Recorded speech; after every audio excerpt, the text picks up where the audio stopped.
Up, all you cool cats and kittens.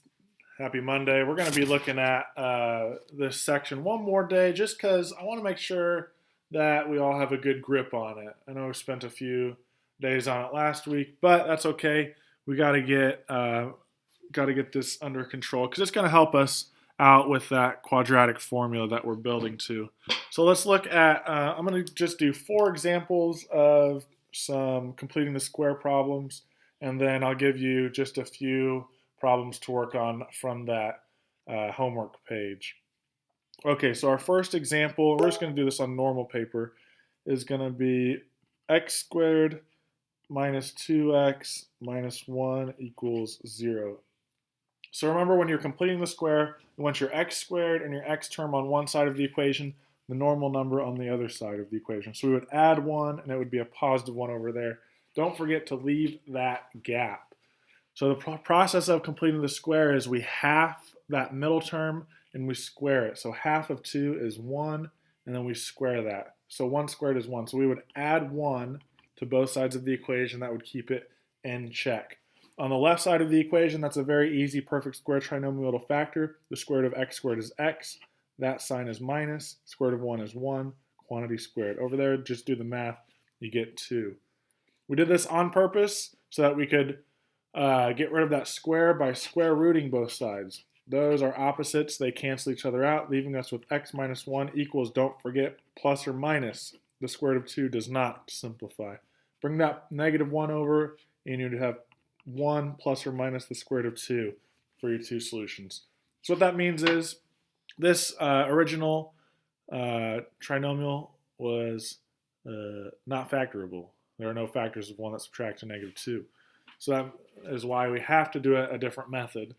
That's why we're learning this method. All right, let's do another one. This one, let's see, y squared plus 5y plus 4 equals 0. So again, we want our squared term and our variable to be on the one side of the equation. We're going to move that 4 over. It would be a negative 4 over there. We're going to half and square that middle number. So this one's a little hairier. It would be, we want to think of 5 halves squared. Half of 5 is 5 halves. Squaring that would be 25 over 4. We're going to add that to both sides of the equation. This factors very easily. It's going to be the square root of the first term. That symbol, the square root of that, which we know is 5 over 2 because we just made it. Quantity squared. Now over here, we need common denominators. So negative 4, we need to make, remember, think of it as something over 1. So that would be multiplying by 4 would be negative 16 over 4 plus 25 over 4. Put those together, and you've got 9 over 4, which is real nice. Those are perfect squares. So when we square root both sides, we're going to have y plus 5 over 2 equals plus or minus 3 over 2. Now, when I bring that 5 halves over, it becomes negative, and I can actually do this math since these are normal numbers. So what's negative 5 over 2 plus 3 over 2? Negative 5 plus 3 is negative 2. Negative 2 over 2 is negative 1 for my first solution. Negative 5 minus 3 is negative 8. Negative 8 over 2 is negative 4 for my second solution. So what that means is this original equation was factorable since we got 2 normal numbers. The factors of 4 that add to 5 are 4 and 1. Set them equal to 0 and you get the opposites. So you can see you could have solved that one by factoring, but we don't know. We're using completing the square today. Let's flip it on over to the back. I don't know if I have enough room on the bottom of that page. Just a couple more examples here. First one's going to be 5x squared plus 10x plus 6 equals 0. So once again, we want that 6 over there on the other side. Don't forget to leave that gap. It would be a negative 6 over there. All right. Oh, you know what? I forgot. Really, remember, you can't have that 5 in front of the term, so you got to divide each thing by 5. So those 5s would cancel. It would be x squared plus 2x equals a gross negative 6 over 5. That's okay. All right, let's half and square. Half of 2 is 1. 1 squared is 1. We're going to add 1 to both sides of the equation. Okay. On the left side, it factors very easily. X plus 1 squared. On the right side, do the math. 1 is the same as 5 over 5. Negative 6 over 5 plus 5 over 5 is negative 1 over 5. I square root, but I really don't even think about that because I noticed that negative right there. Remember, you can't take the square root of a negative number. So since that happened, this one has no real solution. How sad. It'll never be solved until Algebra 2, that is. Let's do number 4, last one. Okay, 2y squared plus 8y plus 5 equals 0. All right, let's move that 5 over. 2y squared plus 8y equals negative 5. We can't have that coefficient attached to that squared term, so we divide each term by 2. That would be y squared plus 4y equals negative 5 over 2. Okay, half of 2 is, half of 4 is 2, so we're going to be doing 2 squared, which is 4. We're going to add 4 to both sides of the equation.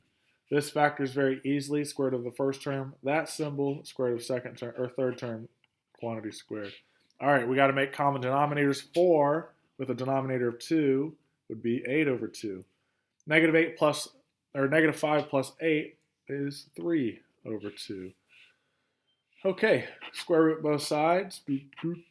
Oh, this one's real gross. That's okay. We can figure it out. Okay, so let's see. That would be y plus 2 equals plus or minus. Now, I'm going to separate that into the two separate radicals, the square root of 3 over the square root of 2. Neither of those simplify.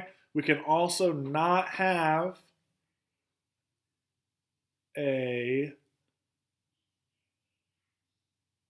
radical in the denominator of the fraction. That's right. Good job. So how do we get rid of that? We multiply the top and bottom by that radical. So we would have y plus 2 equals plus or minus the square root of 6 over 2. Okay, we're almost there. We just bring that 2 over, and it would be negative 2 plus or minus the square root of 6 over 2. Now, we want to put these maybe together. I don't know. This is acceptable, perhaps. If you made common denominators, that would be negative 4 over 2 plus or minus the square root of 6 over 2.